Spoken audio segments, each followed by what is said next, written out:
So when you see this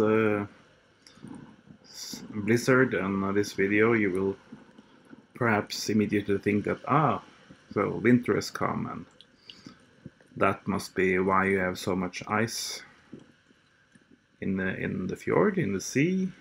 But this is one of the big counterintuitive things up here in Greenland, that although you have sea full of ice, or you have ice floating around in the fjord, this is not sea ice. This is actually land ice from the glacier, the bottom of the Nuuk fjord. And as a matter of fact, I haven't seen a single case of sea ice for all the 15 months I've been in Greenland this far. But there is actually some truth to the point that winter is coming, and therefore you see this beautiful blue ice out in the fjord. And that point is that you have a, let's say,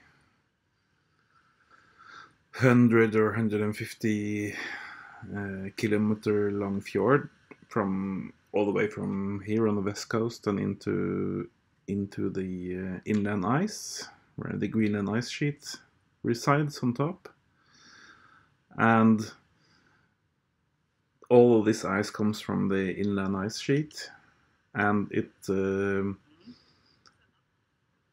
all through spring and summer and autumn, it moves out. It calves off the glacier and it moves out towards the ocean, out through the Nuuk fjord. But in spring and early summer, most of the ice actually melts out during its journey through the fjord. So it's actually only now in October that you really get a lot of icebergs floating in the fjord. That's because the ocean water is slightly cooler, so more of the bergs that calve off the glacier can actually survive all the way out to Nuuk and to this beautiful beach. But as I said, this is not sea ice, this is land ice. And the thing about sea ice is that sea ice is formed on the sea from salt water, more or less salty water.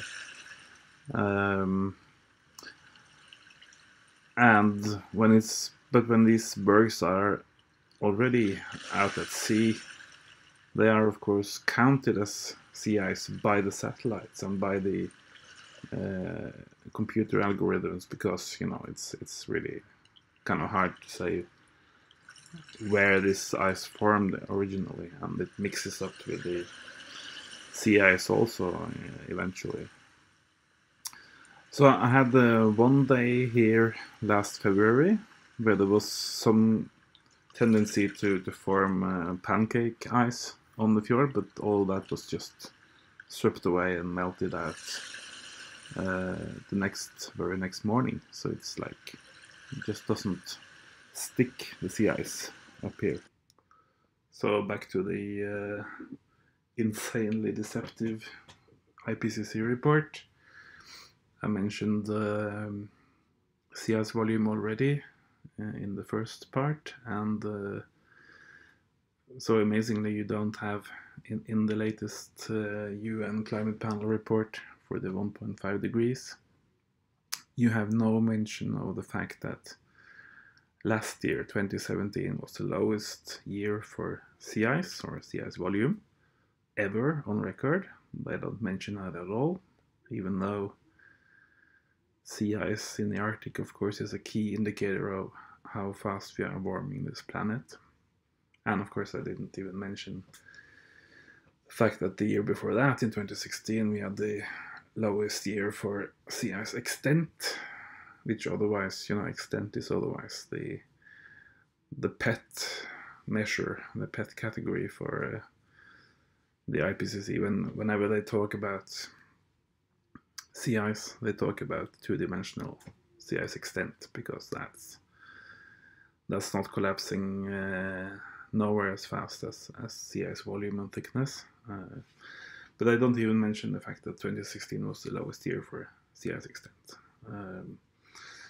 So over to the more serious failings of the IPCC report, or it's failing, according to what we expect from it, but of course it's not failing according to what their handlers tell them to report about. But this 1.5 degree report, they never tell us in the report itself, or in the summaries or anywhere. And of course they don't tell us in the press, in the popular press, when it's not even in the report. So they never tell us why they come out with this report, or why a limit for 1.5 or 2C is a limit. They seem to have forgotten about that completely. And for those of us who have a memory like an elephant, who can remember more than 1 year back in time, there was a point in time where they would talk about a limit at 1 degree or 1.5 degree or 2 degree Celsius warming since pre-industrial. That was an important tipping point or limit that we should not cross, not just because it will be more flooding and more droughts and more hurricanes, stronger hurricanes and all that, or more sea level rise, but because it's the border between just unpleasant climate change, like too hot in many parts of the world, and a lost cause, a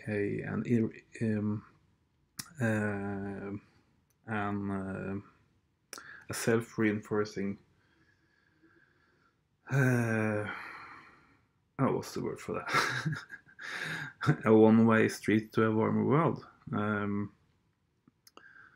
They don't talk about that at all. So it's just like they have this UN dog and pony show where they talk about 1.5C, or we should limit our emissions, blah blah, and 1.5 is less severe than 2.0. Duh, of course, but they never go into the fact that if we get to a point more than 1.5 or whatever the scientific number would be, then you will not have a temperature graph for the globe that will peak at some point, flat line, and then go down again afterwards. But you will have a steadily increasing global temperature for thousands of years, tens of thousands of years, millennia, and it will go up and up and up until you have no ice at all on the planet. So this new IPCC report seems to have forgotten, the whole reason for setting an upper limit for temperature increase, and they don't like to talk about climate feedbacks, like if you get this much warmer, all the ice will go and that will release methane, and we will go warmer and warmer, and then we will lose all the methane in the permafrost in Siberia and in Canada and in Alaska and in Greenland. They don't like to talk about that because that's unpleasant. So that's why it's deceptive, and you shouldn't really believe anything from the headline of the report to the footnotes. You shouldn't believe anything in that report, because they basically just want you to be a little bit worried about the climate and maybe pay a little more for your gasoline, but basically just go about your life. And this is like, this whole climate issue is as important or as unimportant as the question of whether or not you should have free school lunch for children in your local school. And that's sort of where they want to place the whole climate debate. It's unimportant. This will be something for your grandchildren to worry about, and by then they will probably run their cars on palm oil, destroying the rainforest instead. And basically this is, nothing to see here. Move along. All right, that's Talking South for this week, and please subscribe to my channel when you finish watching this. And as I said, next Wednesday, we will have Jennifer Hines, the maker of 2 big documentary films about the methane monster, or the methane bomb, in our near future.